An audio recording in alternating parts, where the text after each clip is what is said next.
Success in the real world is never achieved in isolation, and Napoleon Hill understood this truth better than most. He knew that money, power, and recognition flow not simply to the hardest worker, but to the individual who understands people, their fears, their desires, their insecurities, and their hidden motives, because mastery of human behavior is the hidden engine of influence. While many read Think and Grow Rich as a book on positive thinking and goal setting, those who look deeper recognize that Hill was quietly revealing the mechanics of persuasion and control, lessons that align closely with the darker psychology of success. He emphasized the mastermind, the gathering of minds that multiplies intelligence and resources. But what he left unsaid is that the mastermind is only powerful if you can lead it. And leadership is built not merely on inspiration, but on influence. The ability to get people to act in alignment with your vision, even when it is not their own. Influence is not kindness alone, nor is it brute force. It is a careful balance of authority, trust, repetition, and psychological levers that bypass logic and speak directly to the subconscious mind. Consider for a moment how movements are built. Revolutions, companies, even religions.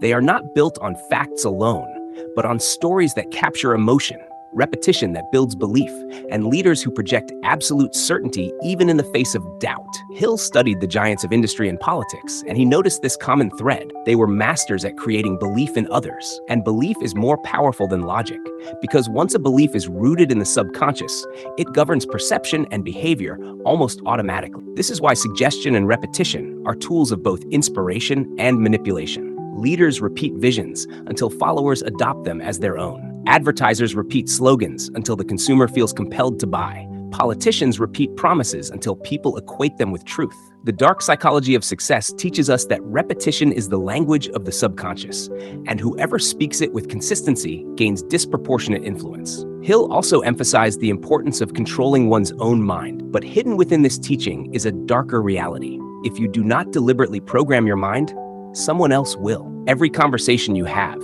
every social media post you scroll past, every headline you read is planting seeds of belief in your subconscious. Most people live not as independent thinkers, but as echo chambers of the influences around them. They believe what their environment feeds them, not because they analyzed it deeply, but because it was repeated often enough to bypass resistance. Hill's concept of auto-suggestion, the practice of feeding your mind with affirmations, goals, and visions, was his antidote to this problem. Yet, on a deeper level, it was also his acknowledgement that human beings are programmable creatures, and success belongs to those who learn to program themselves before the world does it for them. The dark psychology here is clear. Either you take control of your mental software, or you become a product of someone else's agenda. Another hidden dimension of influence is authority. Human beings are wired to respect authority, sometimes blindly. This tendency can lead to great progress when the authority is wise, but it can also lead to disaster when authority is abused. Hill understood that successful individuals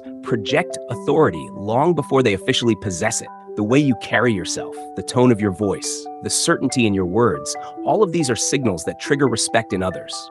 People often assume that authority comes from titles, positions, or wealth, but in truth, it is first established in psychology. When you act with conviction, people assume you know what you are doing. When you hesitate, they doubt. Hill taught confidence not simply as self-belief, but as a weapon of influence. If you can project unwavering certainty, others will lend you their faith, even before you have proven yourself. This principle explains why some leaders attract investors, followers, and opportunities, while others, equally talented, are overlooked. Authority is less about credentials and more about the psychological impression you create in the minds of others. The dark truth is that authority can be manufactured, and those who understand this principle can leverage it to accelerate their success, while those who ignore it are trapped waiting for the world to recognize them. Linked to authority is the psychology of social proof, the idea that people look to others for cues on how to behave. Hill touched on this indirectly when he wrote about the importance of environment and association, but beneath his words lies the recognition that most people do not think independently. They conform to the crowd. This conformity can be exploited for success. Entrepreneurs launch products by creating the illusion of popularity.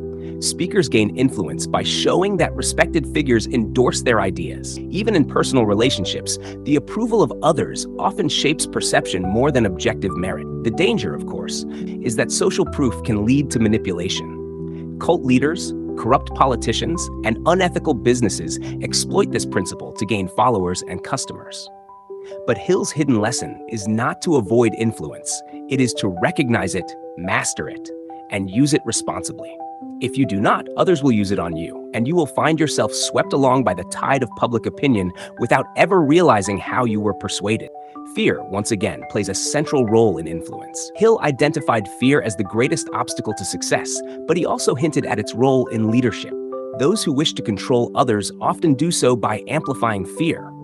Fear of missing out, fear of loss, fear of danger, fear of rejection. Advertisers use scarcity tactics to make people buy quickly. Politicians warn of threats to rally supporters. Employers remind workers of financial insecurity to ensure compliance. This is the shadow side of success. Fear is not only your personal enemy, but also the tool by which others seek to shape your behavior. Hill's wisdom was that true leaders do not simply remove fear. They redirect, they transform the fear of failure into the courage to act, the fear of poverty into the drive for wealth, and the fear of criticism into the hunger to excel. But make no mistake, every leader, consciously or not, engages with fear as a lever of influence. The key question is whether they use it to enslave or to empower. One of the darkest but most powerful insights in Hill's work is the role of desire in shaping human cooperation. People will act against logic, against reason, even against their own long-term interests if their immediate desires are triggered. Hill understood that desire is the true motivator of behavior. Money, power, love, recognition, these are not just goals, but primal forces. Leaders who succeed learn to align their vision with the desires of their followers. They do not persuade by saying, "Do this for me." They persuade by saying, "Do this, and you will get what you want." This principle, when applied ethically, creates movements and businesses that thrive. But when applied unethically, it creates manipulation, exploitation, and control. Again, Hill never encouraged corruption, but his lessons make it clear. Those who ignore the role of desire in human psychology will never achieve lasting influence because they are speaking the wrong language. Desire, not logic, is the mother tongue of the human heart. Yet, perhaps the most profound aspect of influence is emotional control. Hill wrote about the importance of controlling one's emotions, but hidden within this teaching is another truth. He also meant controlling the emotions of others. A leader who panics infects his followers with fear. A leader who remains calm during crisis transmits confidence. Emotions are contagious, and successful individuals recognize that their state of mind is not private. It radiates outward and shapes the behavior of everyone around them. This is why Hill emphasized faith, belief, and certainty. They are not simply personal virtues. They are psychological tools that establish an atmosphere of confidence. The dark psychology here is subtle but powerful. If you can control your own emotions while subtly influencing the emotions of others, you create an environment where your vision becomes the dominant force.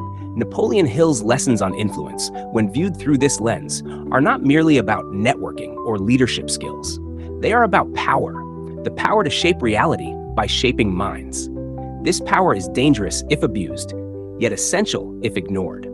Those who reject it in the name of morality often find themselves manipulated by those who embrace it without hesitation. Those who master it, however, discover that influence is the true currency of success. Money, opportunities, and recognition follow influence. Without it, even talent and hard work can be buried in obscurity. Hill's hidden message was that success requires more than effort. It requires psychological mastery over oneself and others. The one who understands fear, desire, authority, repetition, suggestion, and emotional contagion holds the keys to leadership. And leadership is the gateway to wealth and achievement. This is the dark psychology of influence, the invisible hand that moves the world.